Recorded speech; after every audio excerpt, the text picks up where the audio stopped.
We go.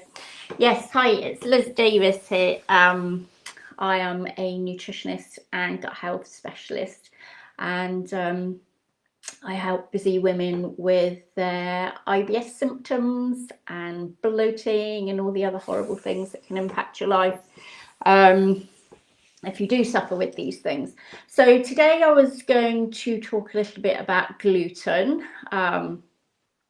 What the deal with it is, why do we need to avoid it, and how do you know you need to avoid it, what you can eat instead if you do think you react badly to it.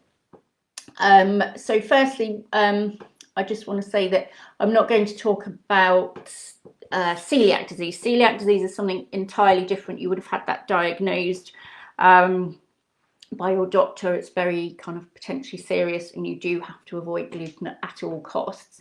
What I'm going to talk about now is more just a sensitivity to gluten. So it won't be quite so drastic, the symptoms you would get if you did eat gluten. So if you were celiac and you ate gluten, it would be you would get really quite ill.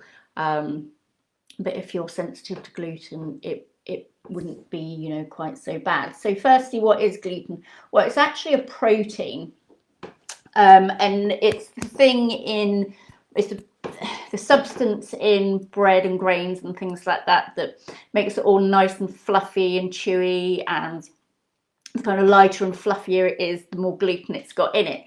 So, which is a shame, because that makes it taste a lot nicer. It's a lot more pleasant to eat if it's got a lot of gluten, but unfortunately that doesn't do our guts a lot of the time the power of good.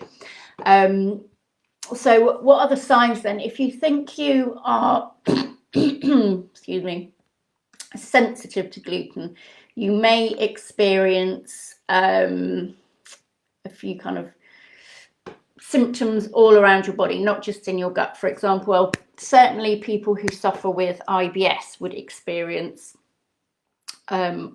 potentially a gluten sensitivity, so bloating or anything like that. Gluten might be the first thing you want to look at, because that's quite common. But not only that, but it also may be fatigue, mood problems like anxiety, any kind of unexplained aches and pains all around your body, leaky gut. I did a video on leaky gut a couple of weeks ago, so check that one out if you think you might be kind of suffering from that one as well. You might get brain fog, bloating. Any of those things could indicate that you have a sensitivity to gluten. So which foods are high in gluten? So you're looking at foods like wheat, rye, barley has gluten in. So if you think you're sensitive, it might be worth taking those out for a while and just seeing what happens if you do feel better. The gluten in rye is not quite so bad as the gluten you find in wheat. There's less of it. So if you wanted to try something like rye bread, that could be a good alternative, because the gluten in it isn't quite so, or there's not quite so much of it, and it's kind of more nutritious for you. It's easier to digest. But the main issue really, I think, that we have at the moment is that people tend to eat too many grain foods anyway. We've been led to believe that grain food should form a staple part of our diet. So pasta, rice, bread, things like that. So I think that's the main problem, because grains are quite hard for us to digest anyway. And it's quite hard for our body to extract the nutrients from them, because they contain anti-nutrients, of which gluten is one.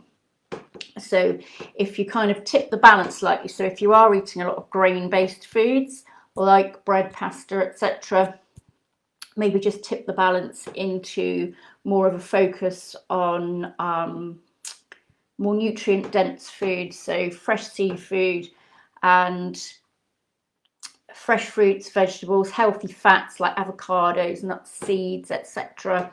These are all much more nutritionally dense than grain foods, and are going to be a lot more beneficial for you health-wise. That said, not everybody is that sensitive to gluten. It really depends on the individual. Some people do turn out to be very sensitive, and benefit enormously from just taking it out altogether. But it really is an individual thing. But certainly there are a lot better foods for you than any kind of grain-based produce, so to speak. Okay, so if you do fancy eating some bread or anything like that, then what should you do? Well, I would, yeah, as I say, look at rye bread. That can be beneficial for some people. There are lots of kind of different kinds. Sprouted rye bread is nice. It's a nice kind of sticky texture, and it's very nice, you know, to have with a salad or whatever. Sourdough as well. A lot of people find that they can tolerate sourdough a lot better than they can ordinary wheat bread. So, but then all sourdoughs, I think, as well, aren't created equal. So I would be careful then as well. I don't think the quality is that great sometimes. Or you can make your own and then you can guarantee the quality. Okay, so that's a little bit of info for you on gluten, who needs to avoid it, signs you may not tolerate it so well, and some alternatives if you think you might be be unable to tolerate it. But if you would like to speak to me about any aspect of your gut health, then do hop on a free call with me. I'd love to hear more about you and how I can help, but I will pop a link in the comments if you want to book into my diary. Okay, I hope that helps. I shall see you next time. Bye.